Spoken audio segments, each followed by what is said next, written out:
Hello and welcome everybody to the final session of the day for the 2024 Australian CFO Summit.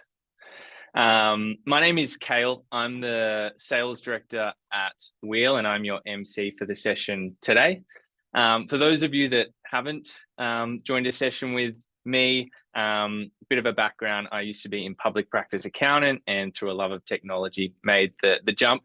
So I do empathize with all of the trials and tribulations of finance teams and accountants, although I'm not naive enough to think I could ever jump back in and pick up where I left off. Before we dive in to the detail of the content, I do just want to make the effort to call out our sponsors.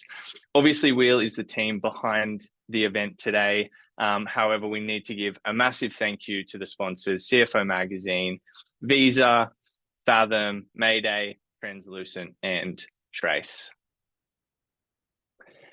Additionally, just some housekeeping, make sure all notifications are snoozed. We've got about 45 minutes blocked in for this session today as well. Of course, it's all going to be recorded. You'll get a follow-up with all of that information. And I do encourage, please, through the chat or the Q&A function, ask questions throughout. I'll be monitoring the Q&A. We'll have plenty of time for questions at the end, but obviously if I see any questions that stand out, I'll be sure to kind of interrupt throughout the session. And that brings us into the conversation. We have the awesome Jack Teal from Mayday. I've had the pleasure of working with Jack on a few mutual customers and clients, but also on a number of these webinars. Jack, so glad to have you here. I'll hand it over to you. Awesome. Great to be here, and thanks everybody for joining. I know it's probably been a long day for some of you if you've been tuning into a bunch of sessions, so I appreciate you finding the time for one more. I'll share my screen and take it away from here. I guess, as Cal kind of mentioned, very high level, my role today is as the APAC commercial lead at Mayday. Don't expect you to know who Mayday are. I'll give you an intro to us in a sec, but I am an accountant too by trade. Been in the industry for just over 10 years, chartered accountant. I've worked in a number of different roles, been an advisor, been an auditor, worked with a lot of different small businesses through to the medium, kind of larger end of town as well. And a lot of that time has been spent in and around the Xero accounting tech ecosystem.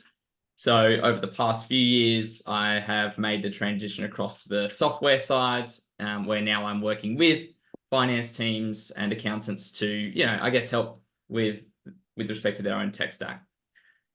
In terms of Mayday, in terms of what we do at Mayday, just for those who don't know who we are, so we're on a mission to mend month end for larger Xero businesses, beginning with the needs of those who are multi-entity. So we're talking about intercompany balances, intercompany accounts and loans, cross-entity bank reconciliations, intercompany recharging, all of the things that are a little bit tricky to do once you have a multi-entity business on Xero. So that then leads into our topic for today, because we're talking about the best practice guide for multi-entity groups. So all of our customers, all of the people, all of the finance teams that I deal with on a daily basis are in some way, shape, or another running a larger or more complex business on Xero and have multiple entities. So throughout that time, I've learned a lot about the challenges that yourselves are probably facing. And we've also just wrapped up a series that Kale was involved in too, along with a bunch of other app partners and amazing speakers, where we discussed in depth the topic of building an enterprise level system with Xero. So I really want to try and take a ton of the lessons and insights from that whole series and cram it into as much, or give you as much value as I can today in the time that we've got. So yeah, that's kind of the intro to the session. I'll, I guess, quickly run through the agenda here, just to give you a bit of a high level as to what we're going to cover. But basically, I want to talk through this Xero v ERP idea, what's best for you. So obviously there's going to be a lot of you in different stages with different kinds of businesses. So there's no, hey, this is definitely going to be the answer, but hopefully I can give you some insight around that. Then I want to go into very quickly a little bit of a guide to designing your own Xero tech stack. So we're talking best practices here. And the third point is around a recommended app stack for multi-entity on Xero. So that's the culmination of all of the different customers that we work with, the most tech-savvy finance leaders. What are they using in their tech stacks? And just try and give you as much of that to copy or to look into and research as you see fit. And then finally, I want to run through a couple of real-life case studies and success stories that we've seen that are using Xero, they're using Mayday, they might be using Wheel and other apps too, and just kind of talk to some of the key benefits that they've managed to achieve. So I guess to start off the conversation, why are we here? Why are we even having a conversation of Xero v ERP? Isn't Xero a small business accounting platform and ERPs are for massive businesses? The reality is for a lot of you probably find yourself somewhere stuck in the middle there. And that's because the Xero market is growing. Over the course of time, over the course of the last, let's say 15 years, since Xero was a very small startup business to where they are now as a $1 billion unicorn, you'll probably find that a lot of businesses started on Xero, they started small and they grew up on it. So that might be the case for a lot of you. As you grow up on a platform, you become used to it, you like it, it's easy to use, you have a few add-ons that you become accustomed to, and you really don't want to leave, but your size, complexity may mean that you run into challenges that have historically meant, hey, it's time that we move up to an ERP. The reality now is the ecosystem is stronger than ever. There's more functionality available to you. There's more solutions out there for those complex and multi-entity challenges. So that's allowing businesses to stay on Xero for longer, which is why we're having this conversation of at what point do I need to leave Xero, or can I make this work indefinitely? Now, in saying that, we certainly don't want to overcorrect and say that Xero is the be-all and end-all and it's perfect for every single business at every time, every stage of the journey. We understand that, it does have a few downsides for larger businesses. So just to kind of rattle those off, these are some of the core messages we got out of this series we ran recently. So limited levels of user permissions, we understand, is a challenge within the platform. There are apps that allow for greater user approval levels, such as Wheel, where it comes to certain key components or aspects of your workflows and processes, which is great. But Xero itself still has limited levels. You've then got volume limits, so transaction limits, which may actually be the most hard cutoff point for Xero. At some point, if you're pushing through a certain amount of volume through the platform, there are some guidelines around those numbers. I won't share them today because it is a little bit of a it depends thing. But if you start to run a report out of Xero and it starts to get slow and sluggish, it might mean that, look, there's no other alternative here. They just can't support the volume you're dealing with, but it's often a lot higher than you think. And there may also be other apps and add-ons within the ecosystem you can use to manage transactions and volumes better. Then there's the limit of 2 tracking categories. There are some smart solutions out there for this at the moment, but Xero itself is limited to 2. And then there's no intercompany or consolidation solution either. So that's where Mayday comes in as an example to help with those intercompany challenges. Now, with all this being said, this was a really great quote from Ben Wattiwat, the CFO at Immutable. He said, being able to push out the implementation timeframe for an ERP not only buys you time, it gives you the resource and headspace to deal with other issues that are more important. So even if Xero isn't perfect, being able to find a way as a finance leader to make it work for longer means the business can focus on growth and other priorities that are probably a little bit more important than having an ERP put in place. And even if you do go down the ERP route, then there's the question of, well, is it the all singing, all dancing panacea that we want it to be or that we have been sold it to be? And the reality is that it isn't either. So ERPs are super expensive to implement. We're talking 100K plus in most situations. They're time intensive. They're going to require a lot of your resources as a team. This can be a 12 plus month process, oftentimes 1 to 2 years, if not longer, depending on how well things go. That then means that there's a long payback period. So the initial upfront investment, the investment of time, the investment in training, the consulting costs that come along with it means that this is a serious project that, depending on your future prospects and what you're trying to achieve as a business, it will come back to where is the ROI here? Because this could be a 5-10 year project to get a return on that investment. And is that really something that we're willing to roll the dice on at this stage? Then from a usability perspective, the feedback that we often get is that they are clunky and hard to use in comparison to Xero, which is super streamlined and easy to use. Anytime you hire a new staff member, they probably have experience and can pick up Xero. When it comes to an ERP, they're going to need to be trained and go into a lot more detail there. And that's all before most ERP implementations fail. So there's a lot of data on this. You can look it up. There's a lot of different resources that share insights on this, but 58, or that little line right down the bottom there actually says 55 to 75% of ERP implementations fail to some degree. So keep that in mind as well, that even if you do the investment and put the time in, it might not work out the way you planned.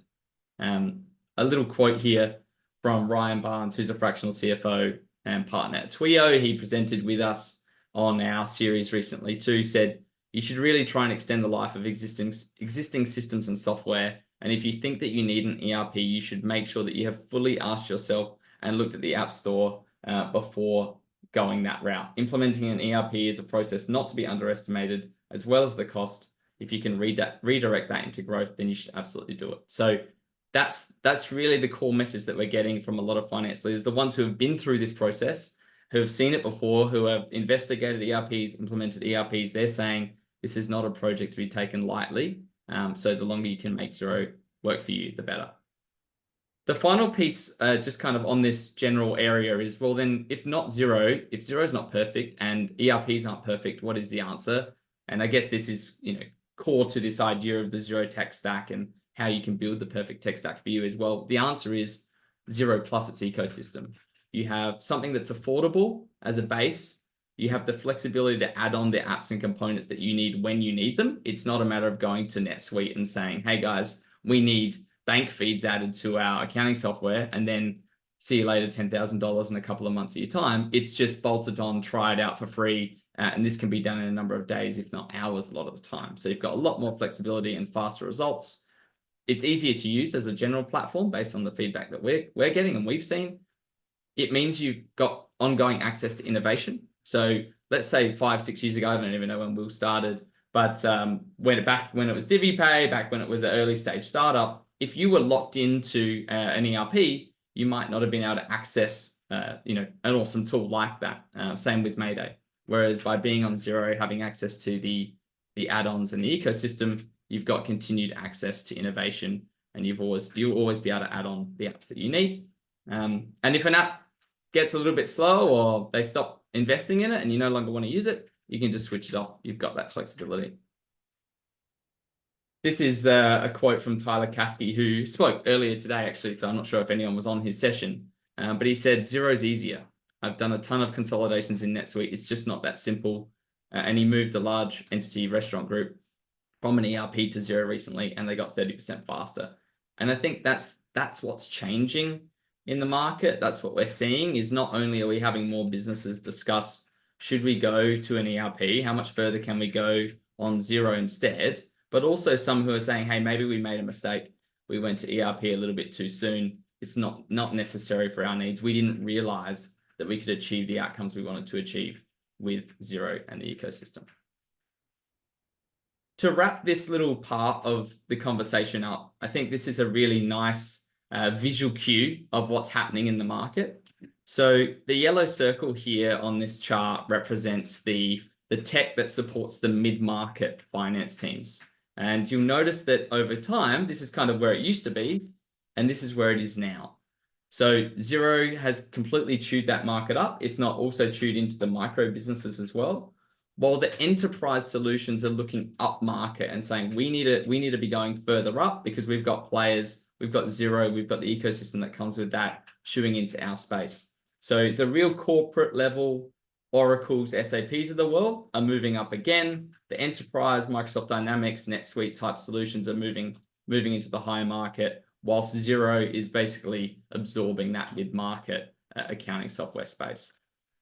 The little kind of message here that I wanted to highlight from the report that this image came from was, so the mid-market ERP system space in Australia is experiencing a rate of change it's probably never seen before. We have the SME products like Xero and QuickBooks expanding their reach upward by offering expanding feature sets and a genuine best of breed ecosystem to build your own ERP. So at the end of the day, what an ERP claims to be is an all-in-one solution. The reality is it's a big platform with a lot of modules and add-ons, which are in essence the same thing, just happens to be built by one person or one team.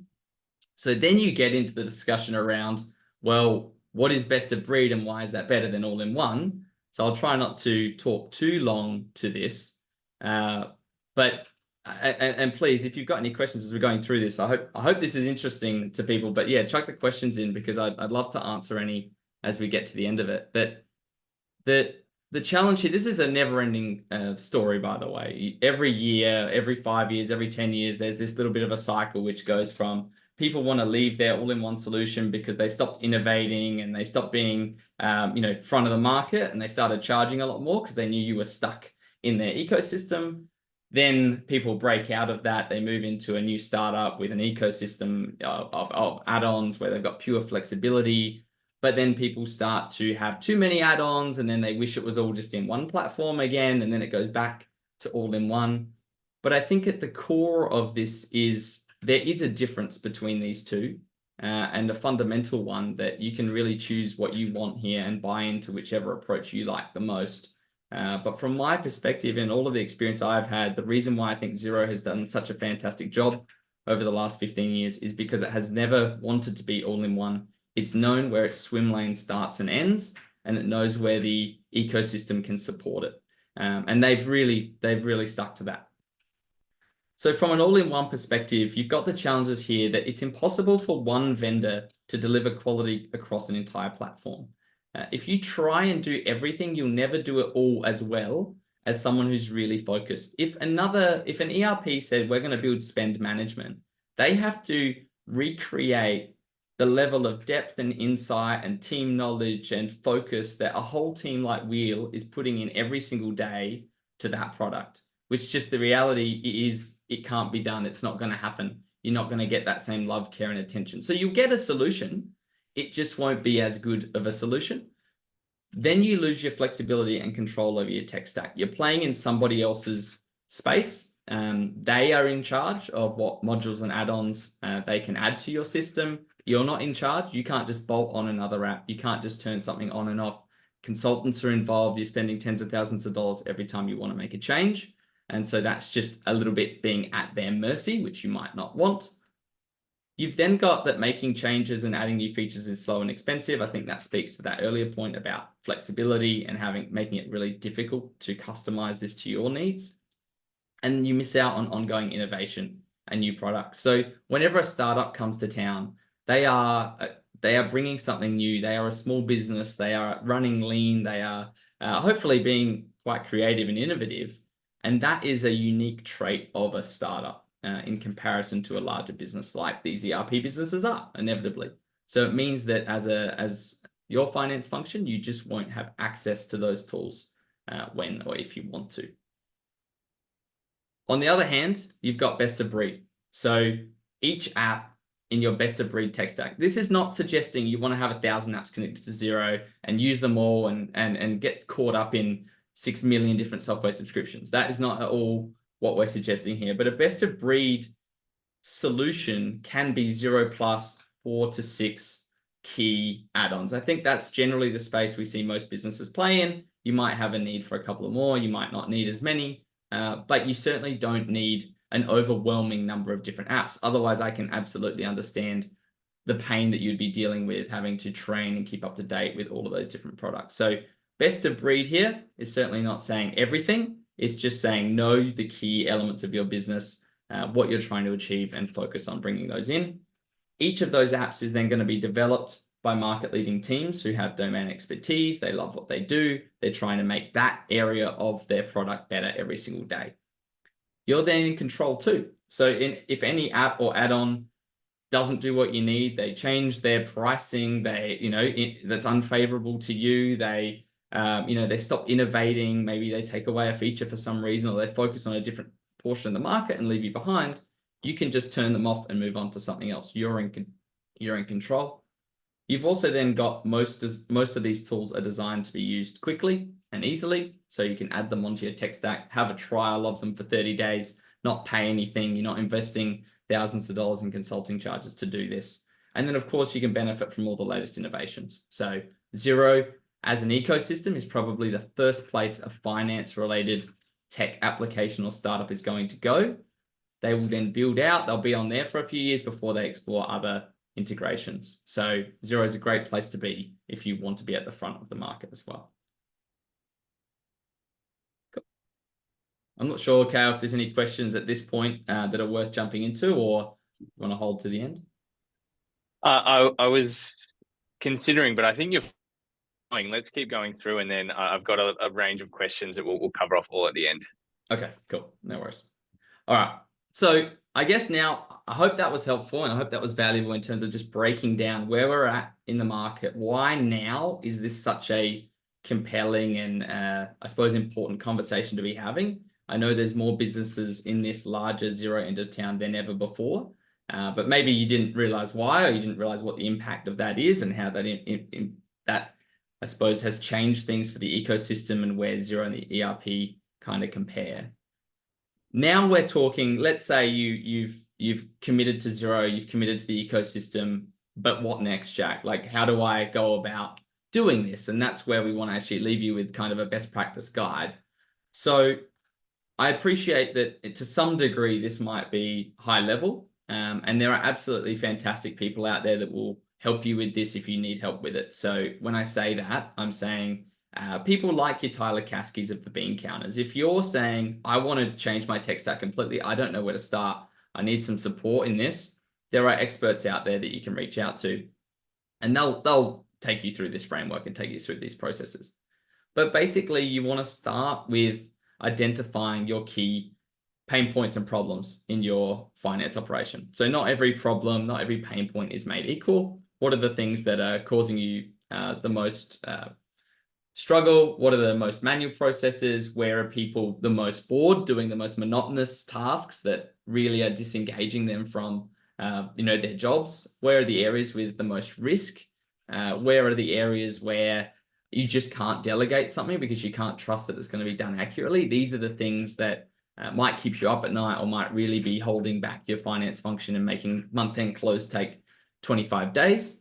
And we really want to bring that month-end close down to 5 days max if we can. And I think with the vast majority of Xero-enabled businesses, they're able to achieve that. So you want to identify first, where should you be focusing your attention? You don't want to waste your time looking at 1,000 apps. You want to focus on the biggest pain points and problems. Once you've figured out the key areas of pain for you, or the key problems you want to solve, then begins the research component. So researching, speaking to peers, speaking to industry experts, that's a good place to start. Coming to stuff like this is obviously an amazing place to go. The Xero App Store is also really good. So just like when you first learn to Google, you've got to figure out what to type in, you've got to figure out what to look for and how to write it to get the best results. The same goes with the ecosystem of apps, different words, different challenges. If you type spend management in, I think you get presented with 10 to 20 different apps that are going to probably have different nuances and details. And so understanding all 20 to a really high level is going to be hard. But to be able to scroll through those, knock off a few that that aren't going to be relevant, and then deep dive with the ones who are, that's going to be the best way to go. So research, narrow down your options. You don't want to be talking to 100 apps here. Once you've done your research, and that includes a demo of the software that you're interested in, you want to implement it. Now, implementing it doesn't mean a hard commitment day one before you've seen how this is going to work for you. Every platform should and probably does offer you a trial, a free trial. So utilize the trials, put them in place, but do it properly. I think a lot of people, they get to that point, they implement the trial, but then they don't really invest in the process any further. Things get busy, they deprioritize the product, and they move back into the existing ways of working. The reality is we're all very busy, and this is a commitment of time to improve a process that will hopefully pay dividends moving forward. So try your best to carve out time to implement these trials and work with the vendors. They are there to help you for free. They're not going to take that paid consulting. Well, a lot of them won't, They're there to help you bring this on board and have success. So leverage them as much as you can. And then make a decision on which app is going to work for you and make the most of it by implementing it properly, bring the processes in place, everything else that you need wrapped around it. And then I think a key one that a lot of people overlook and forget about is improve. And improve stands for improving and maintaining. We all invest in tech. I'm sure there's plenty of people here listening who have a subscription to something that they don't really use anymore. This could be a personal subscription to a video streaming service, or it could be a business subscription to something that you added on a few years ago and you've kind of forgotten what you signed up for there, maybe using 5% of its total functionality, but they release new features every week. You've just never really bothered to look back into them. It's a bit of a trap because you're already paying for the software and not getting more out of it. I think that's a really good place to start. Not all improvements need to be new apps. A lot of improvements can come from just getting more out of the existing solutions you've already got embedded in your tech stack. So that's a huge one for me. So I hope that helps just kind of lay it out. Nice, simple structure in terms of designing your ideal Xero tech stack. If you haven't checked out the Xero App Store, if you didn't know it exists, that's a great place to look. But also this next slide, kind of where I'm going from here, will hopefully help to shed a little bit of light on some of the core apps to get started with. This was just a nice quote, once again, from the series we recently ran from Lee Duffield, who's the GM at All In Advisory, who says, the more planning you can do from the start, the better. Planning, researching, and even asking other people in the industry. People love sharing their stories. I've not met one finance person, finance leader, manager, CFO, who when I asked, what's your tech stack? Why did you put that app in over this one, that they haven't been willing to share that story? So absolutely take advantage of that. Now, this is probably I think the culmination of all of this, and hopefully the highlight slide for today is very much the recommended app stack for multi-entity on Xero. So as I said, we recently ran a series, 48 speakers, 12 different app partners on building an enterprise level system with Xero. We interview and speak to customers every single day who are running multi-entity businesses, fabulous, amazing finance leaders who love tech, some who love it to the point that they're going to implement the next shiny app every day of the week, others who will really only bring an app on board once they know it's going to work for them. So this is the recommended app stack from our perspective, from my perspective, including support from the CFO Tech Stack brand there at the bottom in terms of the key apps to be considering. So obviously we've got core accounting, we've got Xero. That's going to be your accounting platform of choice. And then there seems to be a pretty high reliance on tools like Dext and HubDoc for receipt capture, employee expenses, bits and pieces like that, with the small asterisk of if you're using a full-on spend management system, then there may be overlap between these, and that's where spend management comes in here. So we're talking about apps like Wheel, obviously. There are others out there. So Airwallex is another one, but definitely have a spend management system in place if you've got any of the, I suppose, challenges that they're looking to solve. Then depending on your business, you're probably going to, or you may or may not, depending on the type of work that you're doing, need an AP, AR, inventory, or control solution. So Unleashed is a very much a go-to app on the inventory side. Lightyear is a fantastic AP automation platform. You've got Approval Max, which also does AP approvals and other approvals. Big focus on financial controls from them. And you've got apps like Chaser that help to chase down accounts receivable. So if you've got high AR, you've got a lot of debtors out there, then an app like Chaser might help. Then we move into kind of that more month-end area of the business. This kind of day-to-day month-end forward-looking breakdown that I've got on the bottom is a little bit of a guide. This is certainly not perfect, but just to give you an idea of the tools you might be using on a daily basis, the tools you might be using on more of a monthly basis, and the tools you might be looking to look forward. So from an intercompany and multi-entity perspective, that's where we come in. That's where my business Mayday sits. So as soon as you're multiple entities, you're going to want something like Mayday, intercompany loans, intercompany recharging, bank reconciliation across the group, all key pain points that multi-entity businesses face. Depending on how invested and involved you want to be in your tech stack and customizing it, you've then got access to things like connectors. So Geocon, if you want to pull data from Xero into spreadsheets or Google Sheets, if you want to connect apps together. So maybe you've got a non-accounting specific CRM like a HubSpot, but you want to pull data in and out of that. You can use a tool like Zapier for those things. Data Sites is another one that you might want to look at.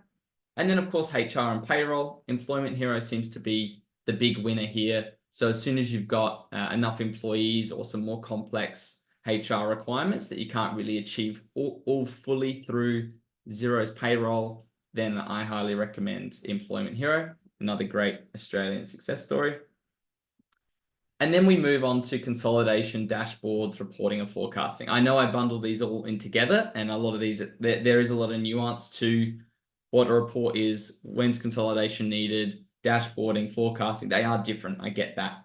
But there are a lot of tools in this space. And so I suppose I just wanted to highlight the core ones. You've got Fathom for really beautiful, simple reporting and consolidations. You've got Castaway for powerful three-way forecasting. They're not focused on your dashboards and consolidation type stuff. They're very much a forecasting tool.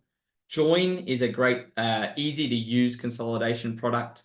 We're seeing more and more people using Join. Calcster is another consolidation app which handles some of the more complex consolidation requirements, including FX, those kinds of things.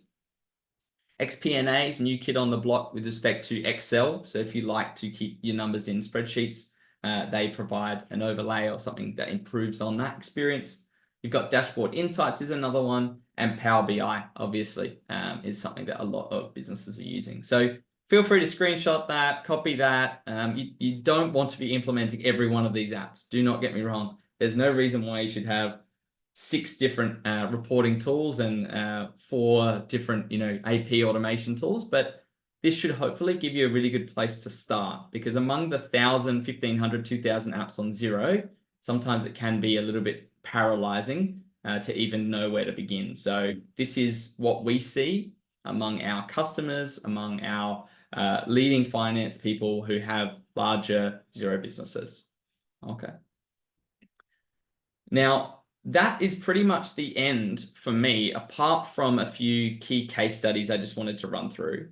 So I'll do that quite quickly. And this is really just taking what we've got on screen here, plus a few other apps, and just talking to some real life scenarios of businesses that we're working with that have implemented some of these apps and what the outcomes that they've got.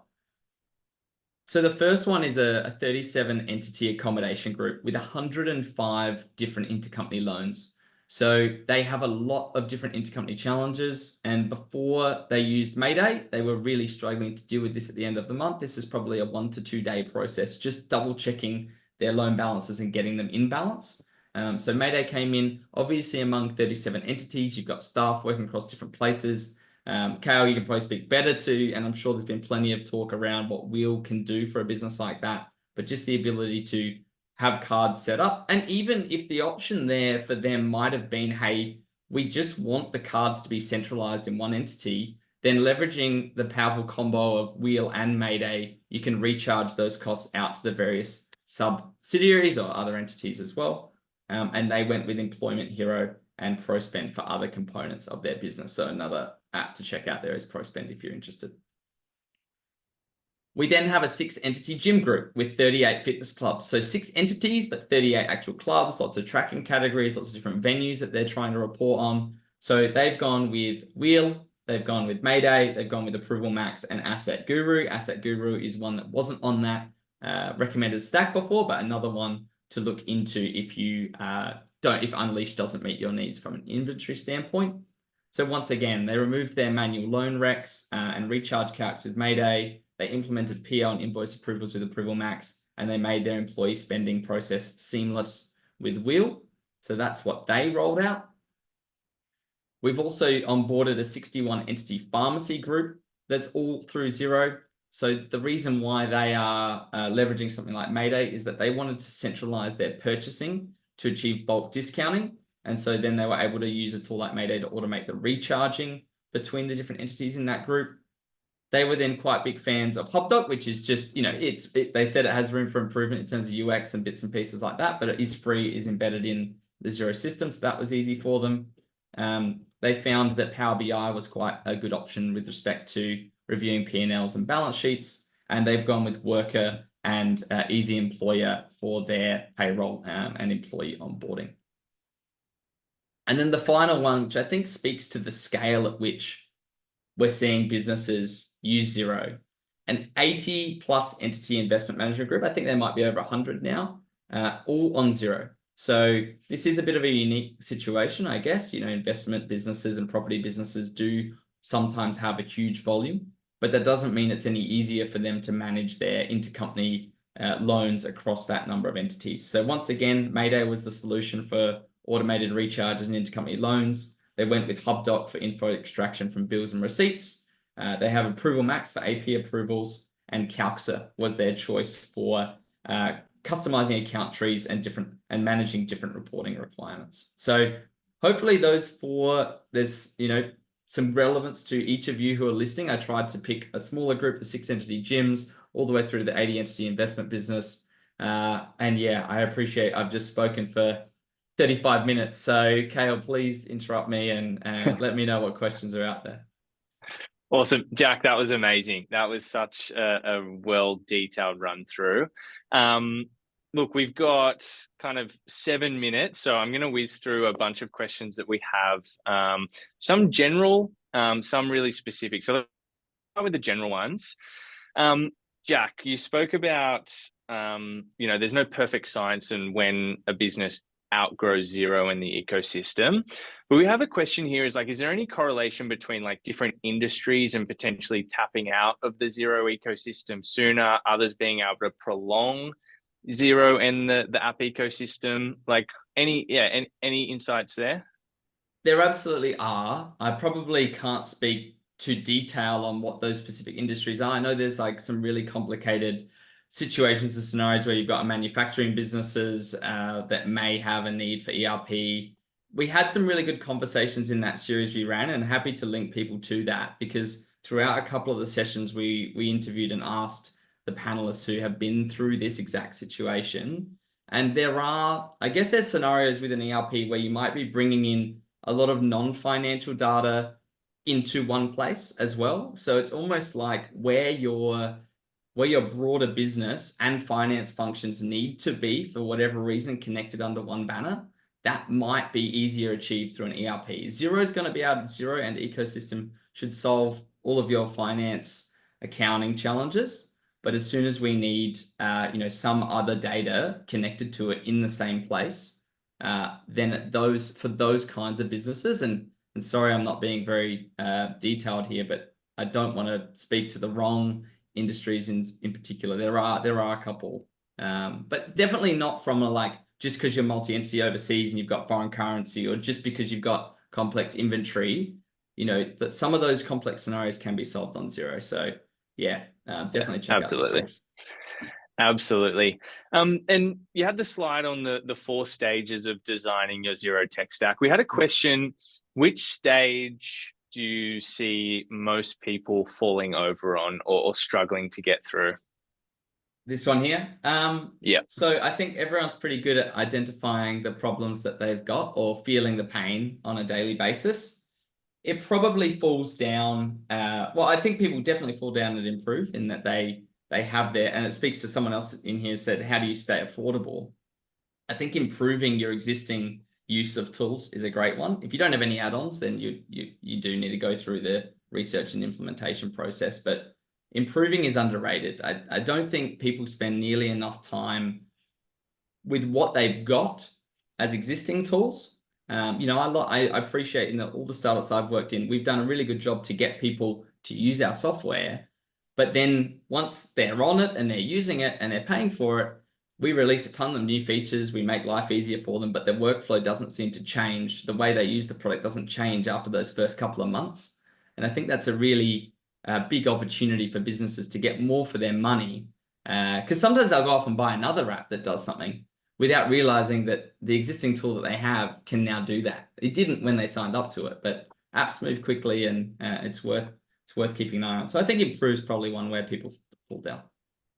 Yeah, I actually completely agree. It's one of the ones that's overlooked. You can find yourself looking at the new shiny objects, but staying really connected with the tech that you use. And if you have an account manager or a customer success manager, even if it's just once a quarter, just check in and get an update on what's been released, because it potentially within the tech stack you have, they've actually solved some of the problems that you're thinking about. Jack, a specific question to Mayday. We had one on, does Mayday work for complex ownership structures like trusts? So I suppose the ownership structure doesn't necessarily matter from our perspective, as far as I'm aware. Like as long as you're multiple entities, if you've got intercompany loans or you've got intercompany transactions happening, then there's a good chance that Mayday will be able to help you. But of course, if you've got really specific scenario, I'm happy to like catch up separately, have a proper chat with you and figure out whether or not we will. It's not like we don't have businesses who have trusts as part of their structure. They're using Mayday fine, but understand, there might be a scenario out there I'm not aware of. Awesome. And conscious of time, last question, Jack. Do you have a specific or a best app that you would recommend for purchase orders for those that don't want to manage purchase orders in Xero? Good question. I don't know exactly which of these apps is the best one for it. I believe both Lightyear and Approval Max probably handle POs quite well. You guys might be a little closer to that than me, even Kale, given your space. But I think those two would be both in that area, so worth having a look at least. Yeah, I will add. I'd say both of those are good solutions. Approval Max doesn't necessarily do the PO, but you can link it in and run approvals on all of those POs through Approval Max. Jack, that brings us to the end of the session. To all of our attendees, thank you so much for joining us at the end of your Wednesday. We really hope you valued the session and the rest of the CFO Summit. I guess we'll sign off here. Thanks again so much, Jack. The recordings will be in your inbox tomorrow. Any questions, please reach out. Thank you. No worries. Thanks, guys. Appreciate your time. See ya.